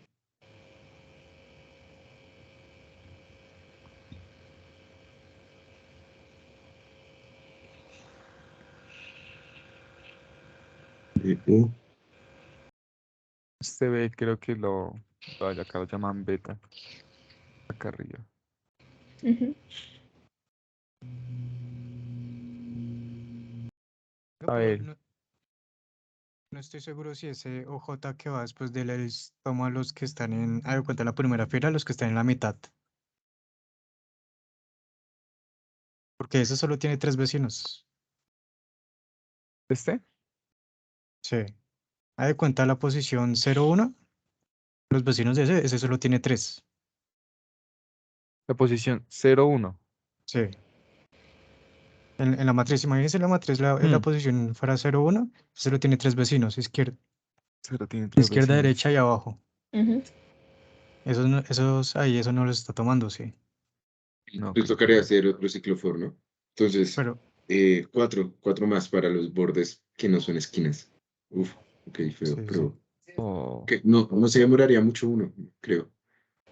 Pues podríamos hacer un if k igual a 0 y, y h diferente a n-1 o 0 que haga los vecinos de abajo. Entonces, k-1, k más 1 y h más 1. ¿Sí? ole, es ¿Sí que entendió? creo que ahí se nos van bastantes módulos, pero sí. ¿Nos va bastante qué? Es bastante, toca poner bastante zip, ¿no? ¿Cuál sería el siguiente? If. Serían 4, ¿no? Solamente serían los bordes. Entonces, if and h diferente de 0 o, ¿Cómo se pone? entonces el and Diff, ¿no? diferente es exclamación igual. Eso. Diferente de 0 o 0, 0. Or h diferente. Entonces, tiene que poner un paquete entre, sí, un break entre antes del h diferente de 0 y después del h, ¿sí me entiende? Ah, aquí un Para que sea paréntesis, ¿no? ese un paréntesis. Ah, exacto, y ahí ya llamamos OJ más igual, y ahí ya serían los vecinos. Entonces, los vecinos de la izquierda y la derecha sería grid, coma, K, H-1 más grid, uy, no, espere, que K-1, el H es Y, ¿no? Sí, la change. No, H-1 no, H más 1, porque es el de abajo, porque estamos en el borde superior. H más 1 más grid, Aquí, si es el de abajo es K más 1. ¿es el de abajo K más 1? Ok, sí. Sí, qué pena. Uy, espere, el K es como el Y. Sí, porque estamos indexando matrices. Entonces, como las Que K sí, son las filas. el caso son las filas H las columnas, ¿no? Ujú. K-filas, H columna. Listo. Entonces, grid, eh, Esto ese sería sería K el de más abajo, ¿no? 1. Y ahí Este sería el de faltaría el abajo. de la izquierda. Y el de la Ahora faltaría el de derecha. la izquierda, que es K, H más 1, menos Y 1, H más y 1, ya ¿no? H más 1. Exacto. Y ahora Sí, sí. copie 3 veces eso y le modificamos las cosas. H Copie y más pegue 1. 3 veces esas dos líneas y nos encargamos de modificarlo. Entonces el siguiente sería lo mismo, colóquelo. Entonces, hagamos este. K igual a. Espérame que Espere, acá solo los if coloqué no la quedaron. de a uno. Entonces, K igual a N para que sea el borde inferior. Sí, mate eso. K igual a N, ¿no? Eh, Para que sea el borde de sí, K abajo. igual a N. Exacto. Sí, el límite, sí, el borde de abajo. Entonces, ahora oj.grid y ahora ya no es K más 1, sino K menos 1 en el primer término de la sumatoria. Exacto, Sí. K menos 1. Y el resto se haría Correcto. igual. Ahora copie y pegue esas dos líneas Sí. nuevamente y modificamos eso. Entonces sería exactamente lo mismo, pero cambia en el if sería lo mismo, pero cambiando el K. Y creo que el if anterior estaba mal indexado. Sí. Eso también me está Sí, fijando yo. ok, eso. Entonces, if K, entonces, si H igual a 0, digamos, empecemos con el límite de la izquierda. Si H If H igual a igual a 0, 0.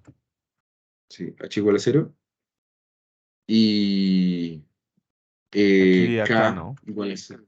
Si acá K Diferente. igual a 0 o K igual a N, entonces sería arriba, abajo y derecha, ¿no? Entonces, eh, Sí, arriba, Arriba abajo, sería. K más 1. Ah, no, arriba no. Ah, sí, sí. Sí, Arriba, sería abajo, derecha. Sí, abajo, sí, sí. derecha, K más 1, K No, arriba, menos abajo y 1. derecha, ¿no? Sí, sí, sí. K menos uno. Y derecha sería H más 1. Sí. Sí, sí, sí, sí. Sí, perfecto. Y ahora ¿qué sería el último? El H igual a N. Sí. Ay, que me falta esto. Entonces sería el borde de la derecha. Entonces H igual a N. Exactamente lo mismo, pero cambiando el H más uno por un H menos uno, ¿no? Sí, porque ya no tiene derecha, solo tiene izquierda. Listo, listo, listo. Y ahora, ¿por qué era? Cuando esté en todo el centro, o así. Ok, Cuando ok. tenga todos los Ah, ok, vecinos. sí, sí, sí. Cuando tenga 4 Sí, sí, vecinos. ya. Que no sea borde, que no sea borde. Ok, Ajá, ok, sí, claro, claro, claro, faltaría eso. Listo, ahí en teoría, en mucha teoría, debería funcionar. se supone. Sí, sí, se supone. Este ya estaría Entonces, hecho, ¿no? ahora siguiente. El ¿Cómo? Compute Energy. Compute Energy es esto. La verdad. ¿Cómo, cómo? El de energía. Aquí es esto también. Pero que poniéndole ahora acá un. Sí, ok, quedan 2 minutos. O no sé, cuánto más de. Ahora el J igual a 0 y me hace falta algo. Chicos, tuve un problema con Teams y no pude crear el assignment, entonces no hay que entregar nada, ¿listo? Pues igual Ah, termínenlo, pero no hay que entregar nada, ¿ok? Sí, vale, sí. profe.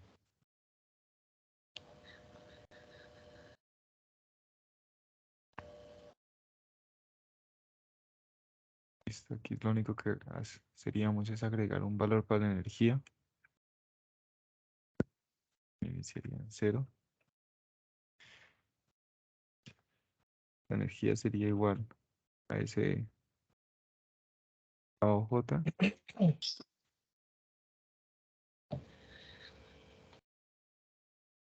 Uy, uy, en los ciclos for de arriba hay un error. Usted ¿Sí? colocó exclamación igual igual. Por ejemplo, en el segundo if de Hay abajo varios. para Yo arriba. los puse así, exclamación igual, igual. Ah, no, ¿Solo es es uno igual? exclamación igual. Sí, Sí, exclamación son igual significa diferente. eso. Dos. Uy, no me he dado cuenta, yo tenía fe. Dale, dale. Listo, listo, perfecto. Eh, perfecto, sí, sí, sí. Me hace Uy, falta OJ. esto, me hace falta definir quién es hoy, hijo. Hoy. Que el profesor tuvo un problema con Meet y que no pudo poner la tarea, entonces que no tenemos que entregar nada. Sí, el profe ya nos dijo ahorita. ¿Sí? Sí, pasó Sí, sí, por sí. acá y nos dijo. Pasó por acá y nos dijo sí. Ah, Fuimos los entonces, primeros en enterarnos. no sé, si un momento entonces. Chicos, como son las 9, ¿quieren que los deje grabando o ya ustedes también van a salir? Mm, Yo tengo clase, profe. yo también. Listo, Profe, al fin entonces la entrega de los proyectos es este lunes o el viernes. el viernes. Sí. Ah, listo, profe. Sí, yo creo que no va a haber problema y si hubiera algún problema, nosotros estamos relativamente blindados con que sea virtual. Tú ahí tienes dos opciones de entregar video o hacer la exposición. O sea, podríamos con el grupo grabar un video y te lo pasamos como el día anterior y tú lo pones o cómo sería ahí. Sí, exacto. Si prefieren grabar un video porque les da miedo tener ese día algún tipo de problema de conexión, Ujú. simplemente me envían el enlace en YouTube o me envían el video como tal o lo que sea y yo lo reproduzco en clase y ustedes responden las preguntas que les haga yo o les hagan sus compañeros. ¿Para este Listo. viernes, profe? ¿Qué tan, Sí, qué De hoy en tan 8. largo? De hoy en 8, sí. 10 minutos. Vale. 10 minutos también el video, ¿sí, profe? Sí, Sí. 10 minutos toda la exposición y luego las preguntas. Ok. Sí, señor. O sea, tú Listo. decides si expones con tu grupo en la clase como tal y duras 10 minutos o grabas un video de 10 minutos y el profe lo presenta y ya ustedes responden las preguntas. Exacto. Porque Ujú. si hay problemas de conexión o algo, baila. O Sí, sea, la idea es que las hablen preguntas todos. no van a incluirse en los 10 minutos. No, ¿O no. sí? ¿No? Ah, ok, ok. Ok, ok, sí, tenía esa duda existencial. Listo, listo, gracias. Bueno, entonces voy a dejar de grabar. Listo, profe.